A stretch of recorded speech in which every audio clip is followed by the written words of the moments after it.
There was a historic breach in the U.S. Senate today. Democrats pushed through a change in the filibuster rule that was so unthinkable, it was nicknamed the nuclear option. Fundamentally alters the way the Senate works.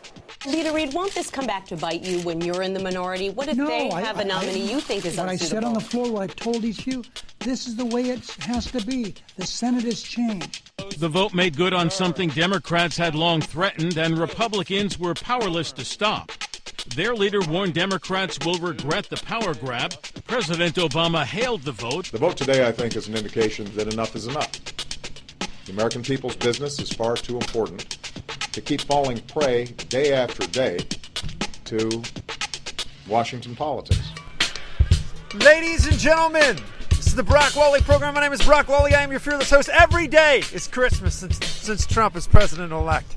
Every day. Ladies and gentlemen, I've decided to do a podcast on this because I'm not hearing this anywhere, but I guarantee you can bet your bottom dollar you're going to hear it tomorrow or the next day or the next day or the next day.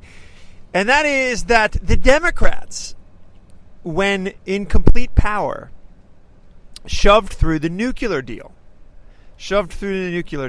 Many of you might remember this. Many of you don't. I know it's blitzkrieg by way of nonsensical news so that you're not able to, steady your feet. Maybe we'll get to that towards the end of the podcast. I've had a little bit of an epiphany by way of that. But, ladies and gentlemen, the nuclear deal, Harry Reid, one of the most reptilian human beings to ever walk the face of the earth. Remember this guy admitted after the Romney election that he made up lies about him, but it didn't matter because it took root and Barack Obama won. Do you remember that?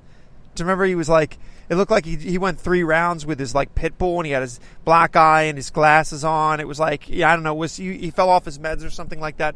And he gave that in an interview. Just how moralless and disgusting the Democrat Party was. And so this guy shoves through the nuclear option. Hey, I put together a nice compilation. Let's listen to that and kick it around. There was a historic breach in the U.S. Senate today. Democrats pushed through a change in the filibuster rule that was so unthinkable, it was nicknamed the nuclear option. Nancy Cordes has the fallout. He called all 100 senators to the floor and announced he was changing a 96-year-old rule, lowering the hurdle for confirming appointees from 60 votes to a simple majority of 51 votes. All but 3 Democrats voted to change the rule. The yeas are 52. The nays are 48. Mitch McConnell argued Democrats were simply trying to shift attention away from Obamacare's disastrous rollout. So, yeah, I'd probably be running for the exit, too, if I'd supported this law. I'd be looking to change the subject. The new rule only applies to executive branch and lower court nominees. Fundamentally alters the way the Senate works. Leader Reid, won't this come back to bite you when you're in the minority? What if they have a nominee you think is unsuitable? What I said on the floor, what I've told each of you, this is the way it has to be. The Senate has changed. It's time to change the Senate before this institution becomes obsolete. The vote made good on something Democrats had long threatened and Republicans were powerless to stop. Their leader warned Democrats will regret the power grab and really just want to get away from all the problems involving the health care law. There's a lot of nervousness on the Democratic side. They're in a panic about Obamacare. The majority leader desperately trying to change the subject. President Obama hailed the vote. The vote today, I think, is an indication that a majority of senators believe, as I believe, that enough is enough. The American people's business is far too important to keep falling prey day after day to Washington politics. The leader warned Democrats will regret the power grab. Ladies and gentlemen, it's just Rich. Do you like Harry Reid? It's just going to come back to bite you, Senator and Majority Leader. No, it's just the way it has to be. The Senate is new. It's progressive. It's changing. It's morphing. It's living and breathing, huffing and puffing, much like the Constitution. Ladies and gentlemen, it's definitely going to come back to bite them. And already Harry Reid is out there complaining about it. You got Chucky Schumer complaining about it, Nancy Pelosi complaining about it. The reason I think this is relevant is I think it's a lightning rod example of the despicable duplicity and power lusting that doesn't make up, that is the Democrat Party. That's what they are. That's what their goal is. Its ends, its means, its beginning, its end, its alpha, omega. It is all things Democrat. It's just power. So, Republicans own the House. Republicans own the Senate. Republicans own the executive branch come January 20th. And they are moaning and complaining. Now all of a sudden you'll notice all of the rules need to be uprooted. Do you notice that? On Earth? All of them. The electoral college should not be determining the president anymore. Now this of course coming from people, and bear in mind, you're hearing a lot of that too, right? Aren't you? Electoral college, popular vote. I would cause you to question the whole premise. But ladies and gentlemen, you notice that the rules always change, right? The field markers, the goalposts, they're always moving based on what's best for who? Not the American people, right? Not democracy, not the republic. Which, by the way, we are in a republic. We're not in a pure democracy. Nonetheless, so what they mean to say is the law should be what is best for Democrats. What was irrelevant. What is going to be irrelevant.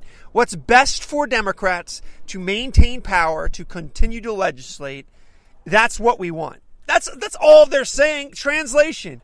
What should the law read? Well, what is the fastest way to consolidate Democrat power? What legislation should we move forward? What is the best way for Democrats to consolidate power? Should we allocate money here or there? What is the best way for Democrats to consolidate power? And ladies and gentlemen, when you see things through that lens, that never-changing, always the case lens, I just beg my fellow Americans to see this. That's why I'm laying this before you. Can you have a more clear example? So they shoved through a nuclear option. Let me give you a little context real briefly on this so it doesn't get too wonky. They wanted to stack the courts. They wanted to stack the courts, and not just Supreme Court. See, what a lot of people don't realize is these appellate courts, these lower circuit courts, they set the temperature, the current. Think of the Democrat Party has long since decided that they would legislate via the gavel. That's what they would do.